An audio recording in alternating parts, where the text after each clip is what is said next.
D, but before that had trouble with the KGB and couldn't get out of Russia. In fact, when he tried to get out of Russia, he was purposefully run down by the KGB, overriding the sidewalk and running over him. And this is how his accident started and his story started. As a psychiatrist, as a neuropathologist, for me, God never existed. I never believed in God. I never believed in Bible. I never thought about God or Bible or divinity. In 1976, I was 20 when I was already a doctor working in Georgia. I met a lady from Texas, and I tried to leave the country many times, but I didn't have such a help. This lady tried to help me, and I became in big trouble with KGB. Because my work, I worked on adenosine triphosphate. It's a neurotransmitter in our brain.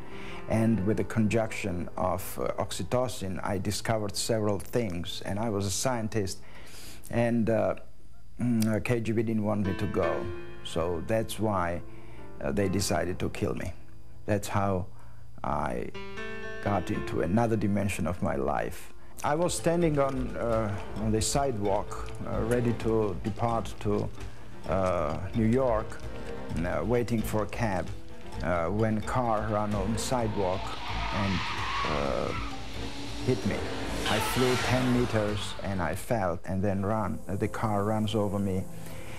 My friends and relatives took me to hospital, and the hospital staff, friends of mine, and 2 other professors declared me dead. They put me in morgue in a freezer, and 3 days later they took me out on Monday. It was Friday night, and on Monday morning they began my autopsy. And these 3 days being out of my body, seeing everything what was happening around, seeing myself, my body, seeing my birth, my parents, my wife, my child, my friends. I saw their thoughts, I saw what they were thinking, how their thought moved from one to another dimension. It was an incredible experience. I was in darkness, in total darkness, and this darkness was pressing.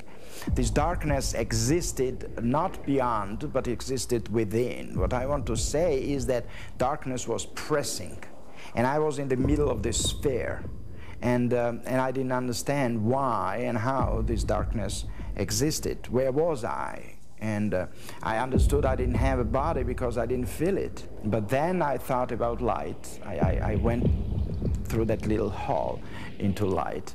But light was more powerful, more burning. I mean, you cannot compare it to anything. No word can explain it. And this light was so burning and going through flesh. But I didn't have a body. That was the most interesting part.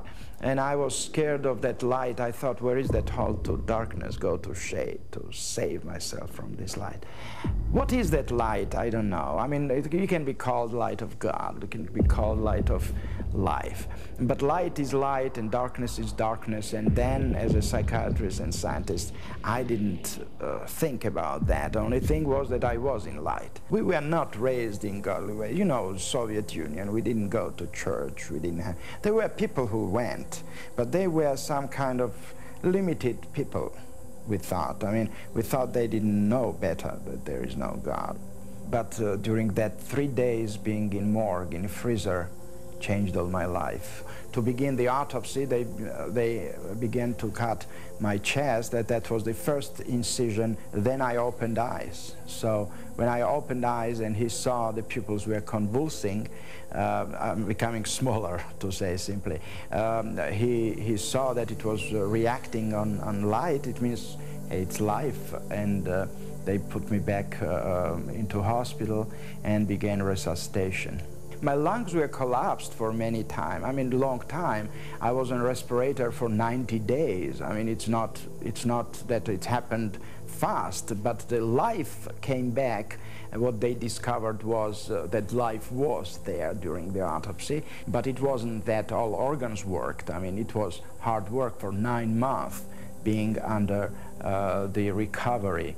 It didn't happen immediately. I mean, the life was there, but it doesn't mean that I could survive if not doctors who helped me to regenerate my health and organs. When I came to life back, a lot of different experiences happened, and I experienced a lot of rejection, a lot of fight with the reality of others, but nothing could change my mind. I knew my destination, I knew my way, and I decided to leave the country. And again, this lady from Longview, Texas, helped me to move to United States, and we came to Texas, and we continued to live in Texas still. Sometimes things are beyond our grasp, but I don't try to explain it all, because I know and I believe that God knows better, and I believe that I don't need to be explained. And why it was shown to me, and why it's me chosen to be, it wasn't questioned, and I don't care about that, honestly. I care that it was. I deeply believe in God of love, and God is love. And I believe that God created everything for betterness and for incredible, incredible future if we don't ruin it. All of these hell-like cases had one thing in common. Surprise, they didn't know there was such a place.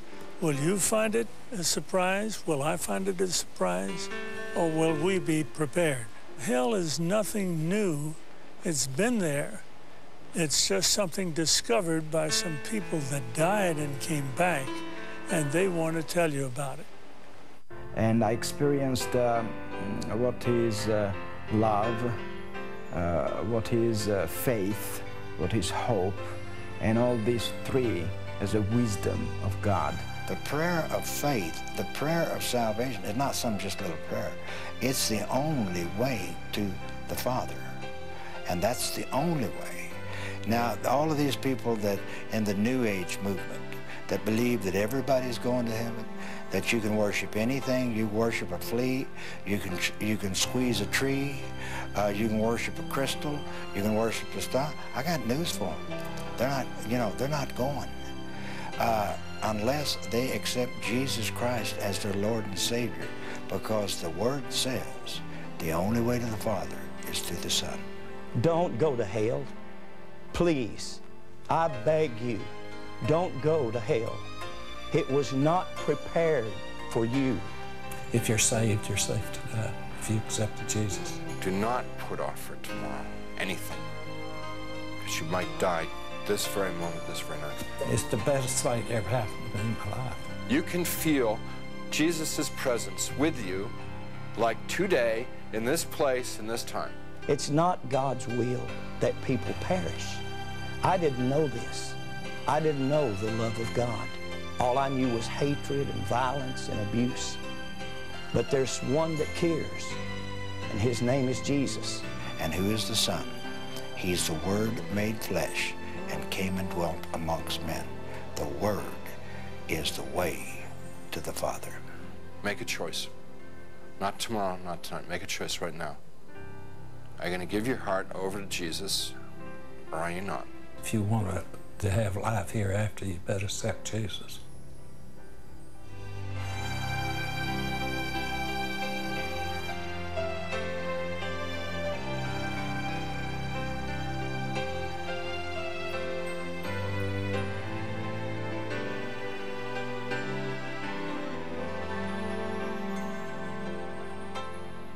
Friends, you've heard the evidence. This is as close as you're going to get to making a decision. Is there life after death? Are these people that we've presented to you turning their lives upside down because there is a heaven and there is a hell? Have you made a decision in your own life